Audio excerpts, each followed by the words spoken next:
আসসালামু আলাইকুম। ওয়ালাইকুম আসসালাম। হাই, ভালো আছেন? প্লিজ, সমস্যা হয়নি তো আসতে? না, কোনো সমস্যা হয়নি। আঙ্কেল, জি, আমাদের আবার আরেক জায়গায় যেতে হবে, একটু কাজ আছে। যদি মেয়েটাকে একটু আনতেন। হ্যাঁ অবশ্যই, ওয়াই নট। প্লিজ একটু বসে না। ঠিক আছে। হ্যাঁ কই, বাড়ি কিন্তু ভালোই আছে।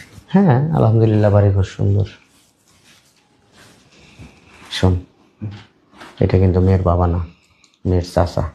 মেয়ের বাবা কিন্তু বিদেশে থাকে, ইতালিতে। ও, আমি তো মনে করছি যে বাবা। না না, আসবে। বেশি কথা বলবি না, নিজের ওয়েট বজায় রাখবি। আসো, বসো। আসসালামু আলাইকুম। ওয়ালাইকুম আসসালাম। বসে। পড়াশোনা করছো কতটুকু? জি, এসএসসি পরীক্ষা দিয়েছি। এসএসসি পরীক্ষা দিছো? রান্না বান্না জানো? জি। নামাজ পড়ো 5 ওয়াক্ত? জি। কোরআন পড়তে পারো? জি। আলহামদুলিল্লাহ আলহামদুলিল্লাহ। চুল দেখতেছেন, ছোটবেলা থেকে চুল একটু পাতলা। তুমি একটু উঠবা বাবা, ঘোরো একটু, একটু হাঁটো তো। হাত দুটো এরকম করো তো একটু।